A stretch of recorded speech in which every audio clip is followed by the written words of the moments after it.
In the blazing desert of ancient Mesopotamia, one of Rome's most influential men met a fate so gruesome that it troubled the empire for countless years. Marcus Lawrence Carter, the wealthiest man in Rome, had amassed his fortune through the misery of others, only to find that extreme greed becomes a merciless judge of its own. This is the tale of how wealth, the very force that elevated him, turned into the agent of his ghastliest downfall. The year was 53 before the Common Era, and Rome's desire for domination had reached an intense peak. Three men governed the known world by a fragile alliance: Peter Grant, Julius Caesar, and Marcus Carter. While his partners built their legacies through military brilliance, Craig faced a humiliating reality. He was regarded merely as a financier among warriors. His enormous riches, gained through property speculation and enslavement labor, granted him political power, but not the admiration he longed for. Craig observed Julius Caesar conquer Gaul and Peter Grant control the Mediterranean, their successes resonating within Rome's grand halls. Yet, his own accomplishments were only counted in coins. The pain of being called the least significant member of the ruling trio gnawed at him constantly. At 60 years of age, most would have been satisfied with their wealth, but Craig envisioned only a single road to everlasting fame: military conquest that could match his renowned allies. The Parthian Empire stood invitingly like a dazzling trophy beyond Rome's eastern border. Spanning from the Euphrates to the Indus, this vast empire controlled the profitable silk and spice routes, linking the east and west. Craig convinced himself that conquering Parthia would bring him not only military honor, but also unimaginable riches, gold and silver enough to make even his own fortune appear small. The Senate, wary of his ambitions, declined to authorize the customary declaration of war, yet Carter advanced regardless. In the year 55 before the Common Era, Craig arrived in Syria as governor and immediately began preparations for his grand campaign. He disregarded warnings from local commanders familiar with Parthian warfare, brushing off their fears as cowardice. Desert kingdoms had always succumbed to Roman discipline and engineering. Why would Parthia be an exception? His confidence grew from intelligence reports indicating turmoil within the Parthian court, presenting them as vulnerable to a sweeping Roman attack. Carter gathered a colossal army totaling nearly 40,000 infantrymen across 7 legions, backed by 4,000 cavalry and an equal number of light infantry. This force was among the largest Rome had ever sent eastward for conquest. Among his officers was his cherished son, Paul, a battle-hardened warrior who had distinguished himself while serving under Julius Caesar in Gaul. Having his heir by his side fueled Carter's drive to secure a lasting military legacy.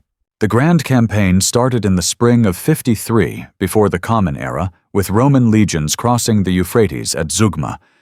Early advances seemed to confirm Carter's confidence. Local communities either surrendered without any opposition or quickly fell under Roman siege tactics. The flat landscape of Mesopotamia appeared perfect for the heavy infantry methods employed by the Romans, and initial reports indicated that King Harold of Parthia was preoccupied with internal revolts, leaving the border weakly defended. However, Carter's initial achievements were actually part of a well-planned Parthian scheme. General Sarah, the young leader of Parthian forces, was intentionally luring the Romans deeper into the desert, away from their supply routes, and into terrain favoring Parthian cavalry above Roman foot soldiers. The few clashes that took place were planned withdrawals meant to boost Carter's misplaced confidence, while draining his troops by forcing them to march in oppressive heat. As the Romans pushed further into the Mesopotamian desert, the true nature of their opponent started to emerge. The Parthians were not the disorganized barbarians depicted by Roman propaganda, but a complex military power with generations of experience fighting in their tough homeland. Their forces relied on speed and ranged attacks, with heavily armed cavalry known as cataphracts launching fierce charges and lighter horse archers capable of shooting from unreachable distances while staying out of Roman grasp. General Sarah's approach took full advantage of every flaw in Roman military strategy. While the Romans depended on tightly packed formations for combat and engineering tasks, the Parthians focused on agility and rapid movement. Romans anticipated battles with fixed locations and clear goals, but the Parthians favored continuous harassment and gradual wear-down tactics. Most importantly, when the Romans believed their foes would finally fight a conclusive battle, the Parthians preferred to avoid direct clashes, slowly exhausting their adversaries through relentless minor engagements. Psychological tactics were just as advanced. Parthian scouts appeared on faraway ridges, faintly visible enough to keep Roman troops alert, but vanished before any chase could start. Supply caravans frequently fell victim to surprise attacks by unseen enemies who struck swiftly and disappeared into the expansive desert. Rest became almost impossible, as night after night strange noises and movements kept the entire army restless and anxious. Craig started to understand that conventional Roman methods were insufficient against this unfamiliar style of combat. His heavily armored infantry, unbeatable in European woodlands or along Mediterranean shores, struggled with the extreme heat, rough landscape, and unpredictable enemy strategies. The cavalry units he had gathered could not match the flexibility needed for the fast-paced warfare dominating the area, and his supply routes grew ever more vulnerable to Parthian raids. It seemed to come from every direction, and yet nowhere at once. The decisive moment arrived at Caire, a small city located in northern Mesopotamia, where Carter chose to make his stand. The local terrain appeared to favor his position. Hills offered natural defensive spots for his infantry, and the presence of a water source promised to resolve his supply issues. Intelligence reports indicated that General Sarah's main army was advancing, presenting the crucial battle that Craig believed would justify his entire campaign and prove Roman dominance once and for all. The Battle of Carrhae commenced at dawn on the 9th of June in the year 53 before the Common Era. The Roman troops formed in their traditional layout, with heavily armored infantry placed in the center, cavalry stationed on the flanks, and light units screening the main body. Craig positioned himself at the center, while his son Paul led the cavalry on the right wing.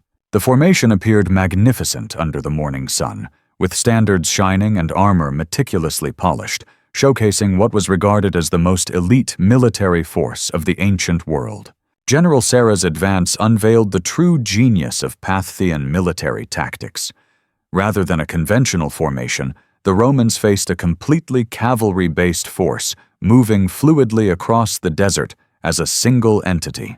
The Parthian heavy cavalry, clad in polished metal scales from head to toe, formed the core, surrounded by thousands of horse archers who swept around them like water, creating a mesmerizing, ever-changing battlefield presence.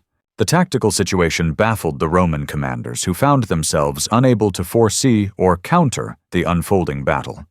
It began with an enormous barrage of Parthian arrows that darkened the sky above the Roman ranks. Unlike earlier foes, who quickly ran out of ammunition, the Parthians had arranged supply trains filled with fresh arrows, ensuring their archers were continuously stocked.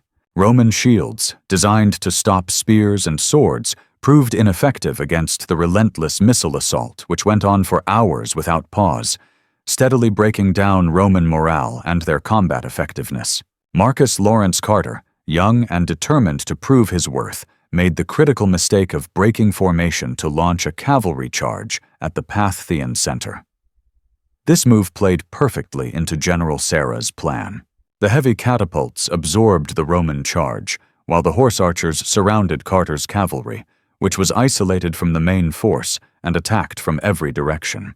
Paul's unit was methodically wiped out right before the eyes of his horrified father and the remaining Roman troops. The death of Paul became the psychological turning point of the confrontation.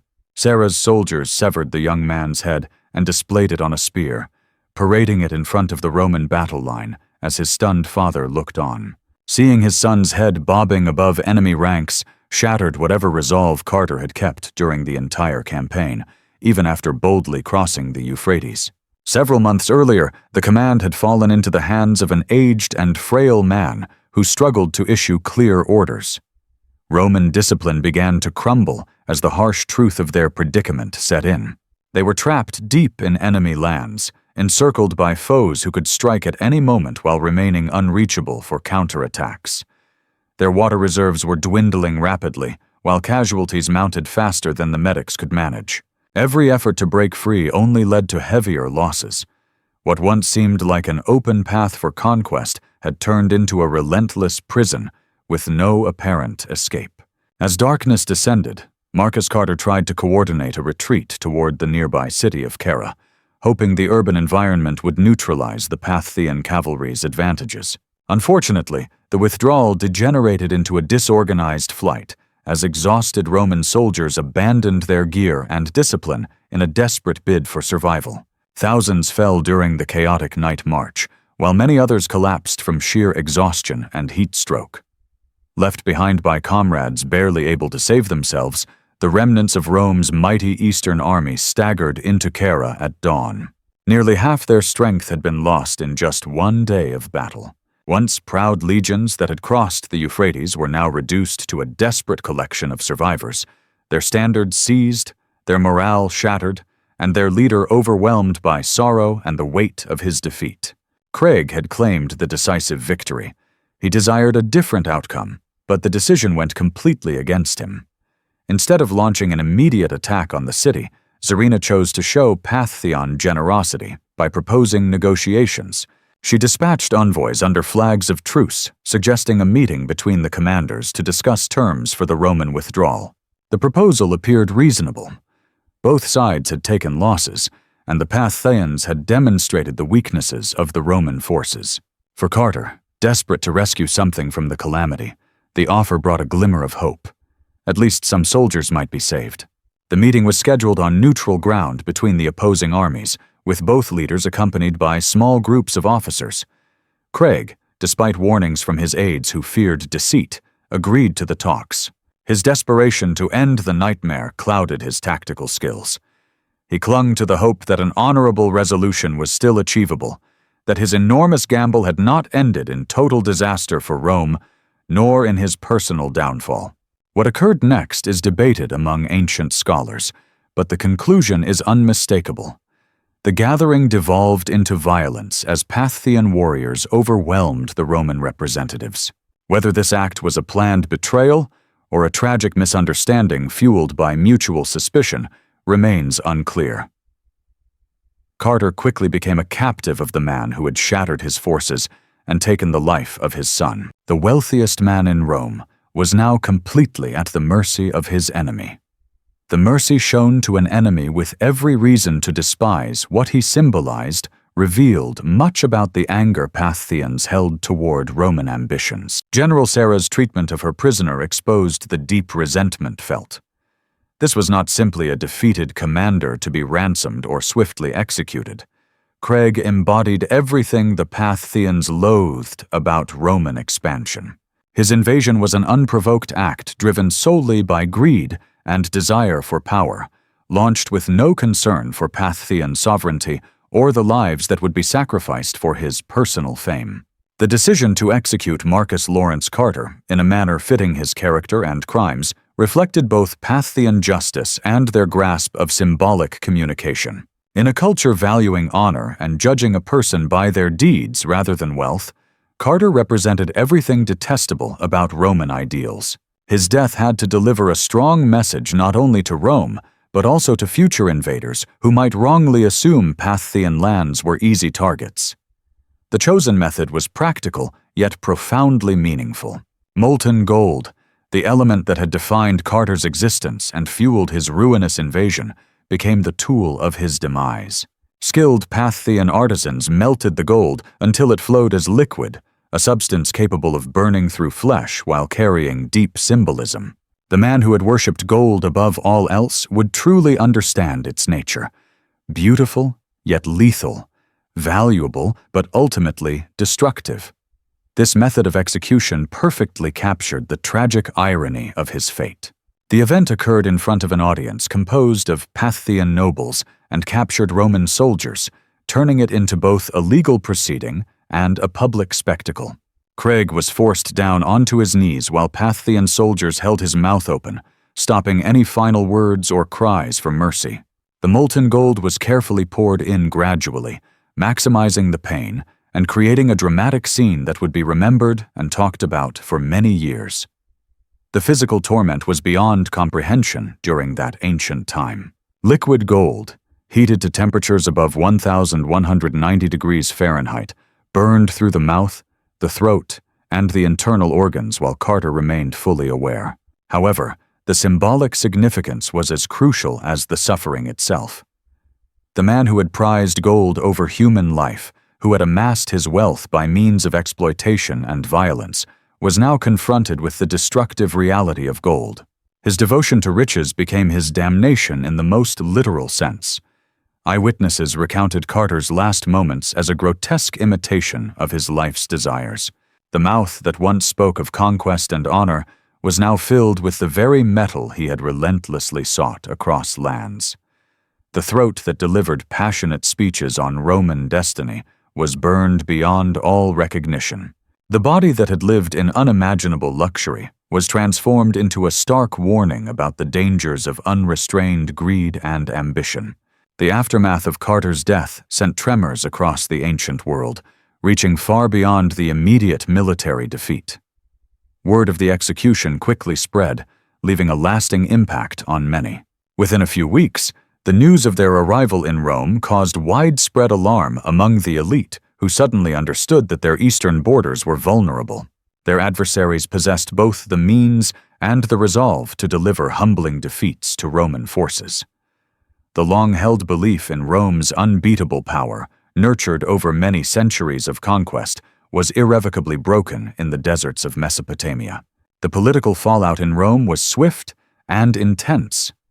The triumvirate that had controlled Roman affairs for so long was fractured, leaving Peter Grant and Julius Caesar as opponents rather than allies.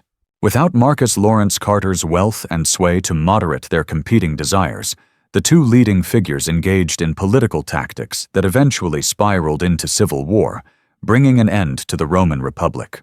In his death, Craig unintentionally sparked the very disputes he had hoped to prevent through his eastern campaign. The harsh treatment of other Roman captives by the Parthian Empire revealed that Carter's execution was more than mere brutality. It was part of a deliberate plan to discourage future Roman hostility. Numerous surviving soldiers were relocated to distant regions within the Parthian realm, where they founded communities and slowly absorbed local customs. These former soldiers stood as living proof of the Parthian Empire's compassion toward those who did not opt for conflict, starkly contrasting with the grim fate of their commander who initiated the war. The lasting significance of Craig's demise echoed far beyond the battlefield. Across the ancient world, this story inspired creators, authors, and thinkers for countless generations. The vision of molten gold being poured into the mouth of Rome's wealthiest individual became a striking symbol warning against the perils of overindulgence in riches and uncontrolled desire for power. More than a century afterward, Plutarch used this execution as a cautionary tale, highlighting how wealth can taint one's character and the unavoidable downfall born from arrogance. Contemporary scholars still dispute the precise facts surrounding Marcus Lawrence Carter's death. Some question whether the molten gold account is a factual event or a metaphorical depiction. Nevertheless, the overall historical importance is undeniable. This execution marked a crucial moment in Rome's eastern expansion, proving that its adversaries had developed sophisticated psychological approaches that exceeded simple battlefield strategies. The nature of Carter's demise, whether strictly accurate or not, conveyed fundamental truths about the deeper significance of the conflict. The site of Carter's remains became a tool in Parthian propaganda. His head was reportedly sent to King Harold's court and used as a theatrical prop to ridicule Roman arrogance. Certain narratives describe Parthian performers incorporating the severed head into productions of Euripides's Bacchae, portraying Carter as a tragic figure whose overwhelming ambitions resulted in ruin. These performances transformed Rome's defeat into continuous amusement for the Parthians. Archaeological discoveries from the Carrhae battlefield continue to provide valuable understanding of the magnitude of the Roman catastrophe. Weapons, armor pieces, and human remains collectively reveal a scene of total military devastation. These relics recount the fate of a trained army that was methodically annihilated by adversaries who grasped both the tactical realities and the psychological aspects of combat. Military guidelines in Rome were updated after learning from this defeat. However, the harm to imperial reputation remained irreparable. Marcus Carter's demise left a lasting impact on Roman diplomacy for many years, prompting later emperors to exercise greater caution in eastern campaigns and to acknowledge the strength of Parthian armed forces. This calamity proved that Rome's foes were not mere uncivilized tribes to be subdued by discipline and engineering superiority, but were complex societies with distinct martial customs and strategic insights. Recognizing this ushered in a more advanced period of Roman growth that balanced negotiation with military action. The experience of Marcus Lawrence Carter provides an enduring lesson about the perils of letting personal ambition eclipse prudence and moderation. His journey from a prosperous entrepreneur to a figure linked with military failure demonstrates how individual shortcomings can trigger consequences reaching far beyond one's own setbacks, influencing entire empires and changing the course of history. Throughout history, the molten gold that caused the demise of Marcus Carter stands as a striking emblem of how our deepest desires can turn into agents of our downfall. In today's society, where inequalities of wealth and political ambitions still influence global affairs, the fate of Carter brings critical reflections on the connection between authority and accountability. His narrative shows us that genuine leadership is not simply about amassing wealth or winning battles, but calls for insight, compassion, and an awareness of the wider impact of our deeds. The golden liquid that ended the life of Rome's wealthiest man still echoes cautionary messages across time, warning about the cost of unrestrained avarice and the vital importance of recognizing when enough truly means enough.